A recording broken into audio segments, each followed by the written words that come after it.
The test started and the crazy teacher moved me from my desk. I don't know why she chose me, but she put me at the teacher's desk next to her. Now what the hell am I supposed to do, since I didn't know anything? My plan was to copy her signature, to put one sheet over the other and trace it, or to write over the already prepared sheet in the worst case.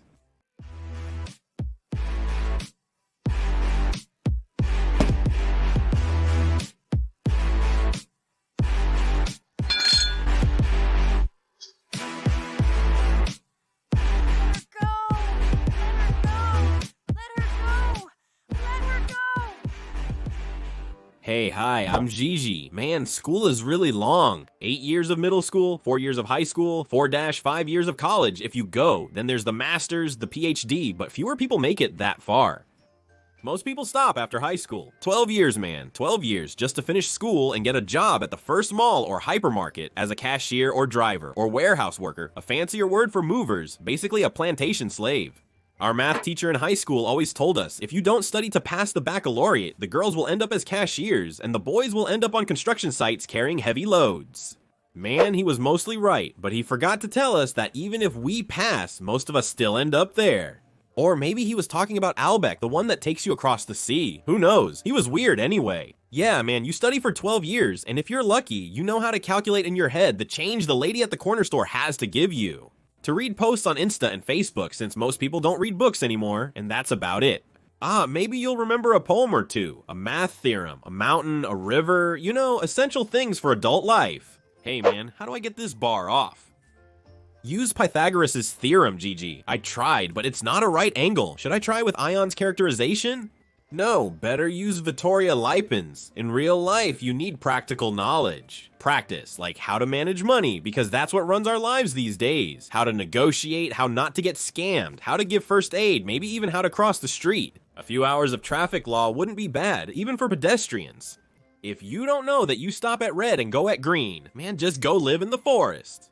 And even if you have the green light, you still look left and right. You don't just cross like a fool or like a cow with headphones in and your eyes on your phone because your life is at stake. Maybe a crazy person, someone on drugs, a drunk driver, or someone who just doesn't see you could come by. There are even some who speed and jump right onto the crosswalk. That crosswalk doesn't give you immunity. You're not in a game, man. In real life, you don't respawn from your last save. You're gone, finished. It's much easier for you to pay attention than for the person driving the car. The car is harder to control than your own body, especially when you dart out like a madman from between cars. And after they avoid you, you start cursing anyway. It was a crosswalk, you idiot, blue. You act like I just saved your life. But no, man. In school, they teach us poems, novels, history. Nothing to say about that. Those are good too, but I think the priority should be something else. Besides, everyone should learn what they like. Because then something actually sticks in your mind. When you cram for a grade, without liking it, you won't remember anything. And even if something did stick, it wouldn't help you at all. But anyway, I'm getting off track again. What I really want to say is that I didn't like school. And some people actually like it, man. There were some classes I could handle, even math. But Romanian was hell, at least for me. Now, I don't know if there's a pattern here, but almost all the Romanian teachers I had were a little crazy in one way or another. Before we continue, if you like the story, leave a like. Man, if you're not subscribed, hit the subscribe button now. The answer to last time's quiz was A. Naltu. The first 5 comments with the correct answer and another 5 chosen at random are now displayed on the screen. Do you want a chance too? In middle school, there was the walrus with 5 cm of plaster on her face, the one with a bulldog look, and in high school, another crazy one, a frustrated woman around 50 unmarried. Who the hell was she going to mess with? Crazy. Well, it was hard to please her anyway. She had high standards. She was looking for Eminescu, and not the real one, because he's long gone, but someone who looked like him, of course with his image, distorted and highly stylized because the real one wasn't like in the books. Look, Romanian class did help me with something. I learned a few fancier words, or maybe I learned them from movies, books, or from other people I talked to. Probably, but at least I learned how to read and write. Yeah, man, and just like anywhere in life, there are all kinds of people, and teachers are no exception. Some are more understanding, more normal, and others are a bit off the rails. Now, the thing is, those who are a bit off the rails think of themselves as some kind of bosses, dictators, and they really like to dictate. They've also studied a lot in their lives and probably have the same expectations from their students, or maybe their brains are a bit fried too. And you think you're untouchable. In real life, everything has consequences. They probably would have gone unnoticed if they worked in another field. But with kids, it's easier to assert yourself, especially when you have the ultimate weapon, the grade book, and the perfect threat. I'll leave you to keep repeating. In high school, I had two teachers who were a bit off, and they were similar in many ways. Both were over 50, both single, and both a bit unhinged. One taught logic and philosophy, but ironically, she had abandoned logic herself, and the other taught Romanian. That was taught directly to Sokola, but to us, she taught literature. From my point of view, in literature classes, we should read different passages from works, explain narrative techniques, how to create dialogue, read in roles, and make it interactive and fun. Maybe the students could try to write something, a poem, a novella, or a short story. Of course, those who want to and believe they have talent or want to learn. Instead, for us, everything was forced into the curriculum, all that stuff really hard. They would also give you homework, like character analyses or summaries, and for essays, we had to read a novel and 2 or 3 novellas per week. Well, I used to leave home at 11 and come back at 8 or 9 in the evening, and she thought I had time for her nonsense. Plus, I had other subjects, other homework, other things to study. I also had to eat and sleep. And even if you did them, it wasn't good enough. It had to be the way she wanted, or the way a literary critic said. Well, hold on, man. If that's what you want, just make me learn like a robot and repeat. What that guy said and wrote wasn't the point for the student to think for himself and make a summary or characterization from his own point of view. We don't all think the same. There should be more focus on critical and rational thinking. Children should be guided and helped to find their own path, not forced to repeat and learn what someone else thought. Anyway, maybe things have changed a bit since I finished school, but it's unlikely. But let's get back to the topic. As I was saying, in high school we had all kinds of teachers. There was Dovlatel, the principal, who was strict with the students in the chemistry track and more understanding with the rest, and there were a few others like him. There was Rechinu, pretty strict, but not over the top. And then there were the others. I mean, they thought their subject was all that mattered.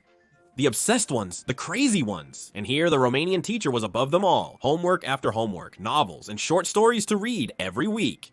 As if a day had 100 hours, not 24, but they weren't really into math. When they calculate your average, if you have a 6, a 7, an 8, and a 9, they add them up and divide by 4 on the calculator.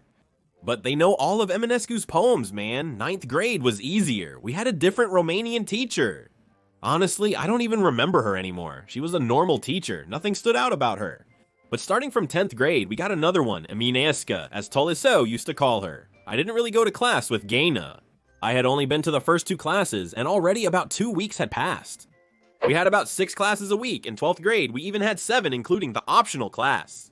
We had 6 math classes and 5 computer science classes since our major was math computer science. Where the hell is the logic in that, man? The humanities students stopped taking math after 11th grade. They only had the optional class in 12th grade. Because back then, everyone took the baccalaureate in Romanian and math. It was mandatory, so I have to know Romanian as well as someone from the humanities major? Well, what, when I'm writing lines of code in C++ or Python, do I need to know the Morning Star? Or when I'm raising the kid on engines, like in my case, I can't do it without reading Ion. Anyway, when we come in, we meet with Dawn, and she tells us we have some novels to read. What novel, man? Is she out of her mind? She's not really, she's just senile. What do you mean senile, man? How old is she? I don't know, about 50? No, man, she's crazy. There was another one like her in middle school. No, Gigi, she's just old. What do you mean an author? We had a blind Bulgarian visit us. What do you mean blind, man? The one-eyed, you peasant, the Cyclops. What the hell are you saying, idiot? Speak normally, for God's sake. You're both idiots. Baldy Gigi. What the hell is he saying there? Karasu. Yeah, Gigi, it's stale. She's beautiful. Who, the Romanian teacher? Stale, you peasant. Hey, you winged idiot, I'm going to her. He's so dumb sometimes. Are we going to class too? We're going. We don't have any money anyway. That day, we had 2 Romanian classes, one after another. We go to class, and as soon as she saw us, she called on us. And without surprising anyone, she gave both of us a 4, and we kept going like that for a few months. We went to class once or twice a week. She would call on us from time to time and give us a 4. He wasn't satisfied with giving us a 3, but by then we already had 3 4s each. I was counting on the test. I knew one was coming up. And it came, but without telling us, and she gave us each a 3, things were getting serious. I knew we had to have about 5 grades, plus the final paper, but I wasn't worried. I thought I'd study for the final paper. Gaina, on the other hand, along with the fat guy and Mazga, since they also only had high grades, swans and chairs, started to tremble with fear. And Gaina started printing out summaries and characterizations. He had internet at home. He gave them to those guys to study. He wanted to give them to me too, but I refused. I was counting on the exam. Gaina started selling them around the high school and in other high schools too, but that's another story. The fat guy and Muzga got a 6, Gaina got a 7. With 3 4s and a 3, he ended up with an average grade, so he worked hard for nothing. It was simple, we just had to get a 6 on the exam, and that was it. And I didn't even have to study. Gaina printed out a summary for each of us for the 4 or 5 works we had for the exam. We all sat in the back rows. We prepared a cheat sheet for every possible topic, and in the end, we took the exams. We wrote it for a 10, just enough to pass, like an 8 or so. All 4 of us got away with an average of 6, me, Gaina, the fat guy, and Mazga. Don didn't have any problems. He almost always studied. He had books at home, and he read. Well, he also had the advantage that he didn't live an hour away like we did. Plus, he liked it. It was different for him. The second semester comes, and what does Don do? He draws a swastika on his chair with a marker. He was passionate about the German language, about history in general, especially about World War II. And during one class, this Romanian teacher starts showing signs of psychological instability. She starts yelling that we're making fun of her, that the chair isn't right. The chair at the teacher's desk was squeaking a bit. And since Don was always the first to react when something happened, what does he say? "I'll give you mine, ma'am. Just wait a moment." "Thank you, dear. You're a gentleman, like Imnescu." He brings her the chair, but the crazy lady sees the swastika. "What's this?" "What's this here?" "What happened, ma'am?" "You bastard, you pig, you Nazi, what's on the chair? Please don't insult me." 2, pig didn't say what you are. 2 for the whole class. You just had to give him the chair during class. Didn't he say pig?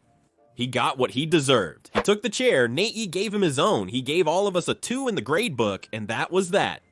Of course, we didn't stop. We drew swastikas everywhere, on the teacher's desk, on chairs, on the walls, and he would go crazy whenever he saw them. We used to draw them with pencils, because the crazy guy would make us erase them, or with chalk on the blackboard. A few more weeks went by, and during one class, we had a poem by Eminescu.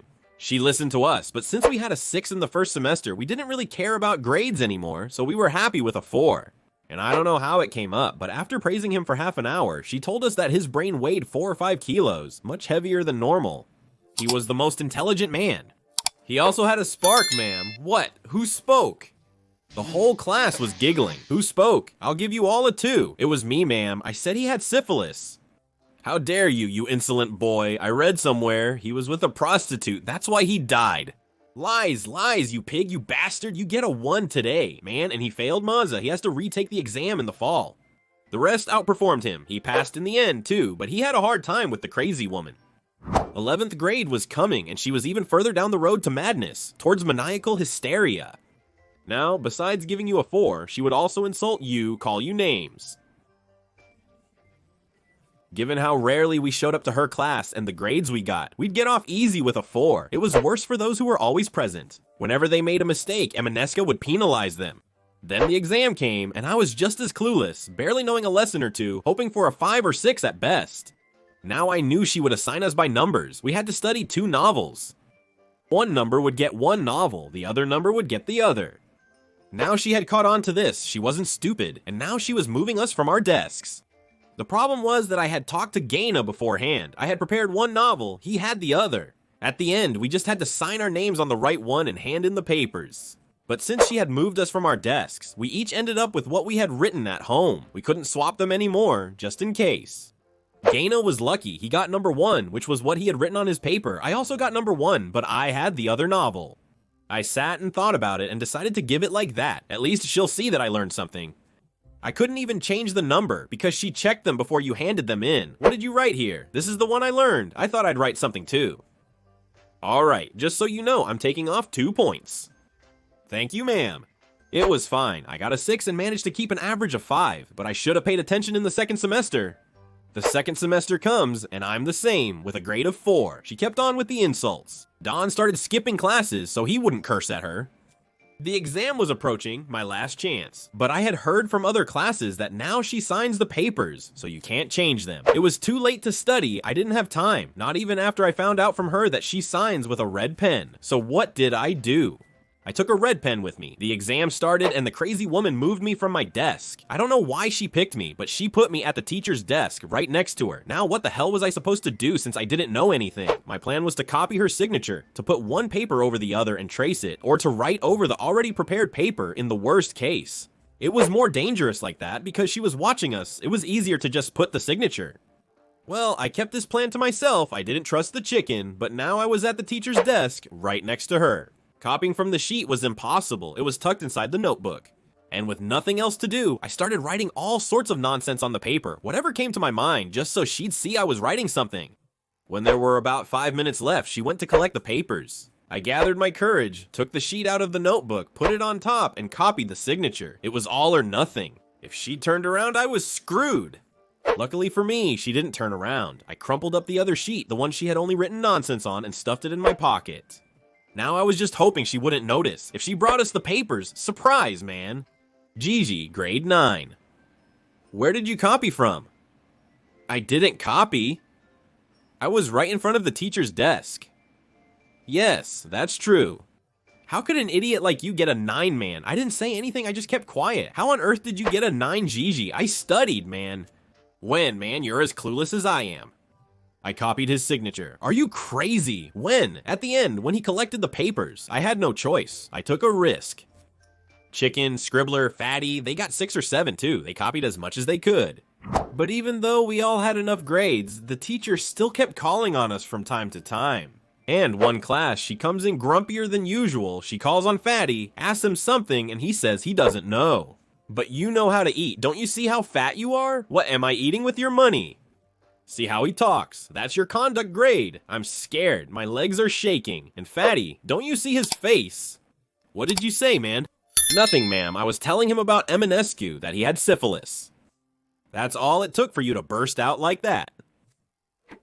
You handicapped idiots, fools, shameless gypsy. You know I'm waiting for you after class, right? Damn you, you bastard! You too, damn it, and that pig, but why are you talking to them like that? What do you want, man? I think you have no ethics. A teacher doesn't behave like that. You're crossing the line. You're giving me lessons, boy. Both of you, you and these guys. Leave her alone, damn it, Donnie. She's crazy. What did you say, Gigi? Nothing, ma'am. What do you mean, nothing? I heard something. And how did an idiot like you get a 9 on the test? Look, why are you calling me an idiot? Your mom made you one, not me. Go to hell. What did you say? Stand up. I don't want to. Get out of my face. The fat kid with the smudge was clapping. Oh, bravo, Gigi. Lucky bastard. Damn. Are you cursing at me? And man, she started cursing at me, insulting me. You'd think she was a fishwife, not a teacher. I was standing there, red-faced. At some point I exploded and cursed her out too, swearing about everything. Me at her, her at me. All right, I grabbed a chair and tried to throw it at her head. Up with the church, damn it. Luckily, Dawn grabbed it because I had lost my temper. She started screaming and went to call the principal. What did you do, Gigi? She'll get you expelled, crazy woman. I couldn't hold back, damn it. I'll break her legs when I catch her. Shut up, fatty. It's not because of you anymore. Why, man? Can't you see she's crazy? Zucchini comes over, asks us what happened. Tell everyone she's insulting us, that she's being mean. She has issues. She's more difficult. Kick her out, Mr. Principal. Take it easy. There's nothing I can do. We have to put up with her. She's crazy. Crazy, but she was sneaky. She was listening at the door and heard him. She comes in angry. It's not your fault. You allow them. Ma'am, calm down. How can I calm down, huh? Chelioshul, don't you see your belly? You're a pig, just like them. That's it. Enough. Either you resign or I'll fire you myself. She left there screaming. We applauded Devlikel and got rid of half with LaRule. By the end of the year, she went on leave. She wasn't fired. 12th grade starts, and I was sure the crazy woman would get back at me. There was no way she'd forget, but surprise, man, she was a different person. She spoke nicely, only gave out 10s less homework. Maybe she went to a shrink and got some treatment. No, Gigi, she got engaged. With who, man? With a guy from the village. A serious man. Did I tell you she's old? That's what she needed. Sometimes you sound like a philosopher, chicken. And the whole semester was like that. High grades, less homework, no insults, no yelling. I had an average of 9, Don had 10 chicken, and Slime had 8, Krasu had 6, but he only showed up once in a blue moon. The second semester starts. For about 2 months it was the same. She was supposed to get married to that guy in the summer, but he probably saw she was crazy and dumped her, and she went back to normal, maybe even worse. We had no choice. We had to put up with her tantrums until we finished the class, otherwise we wouldn't pass the BA. She only gave us 3S and 4S, but it didn't matter anymore, except for those who cared about their overall average. When we had the BAC exams, most of the teachers were there to support us, to congratulate us. Even that logic and philosophy teacher was there, talking nicely to us. We even smoked a cigarette together. The only one who disappeared was Emineaska. Probably in her madness, she thought someone was going to trick her. I don't think she taught for much longer. It just wasn't for her. If you like the story, don't forget to give a like, a comment, and a share. And subscribe if you haven't already. Also, hit the bell for notifications. What can we learn from this story? School teaches you a lot, but unfortunately not what you really need. And crazy people are everywhere, brother. Try to stay away from them. Until next time, we'll meet when we see each other. Bye.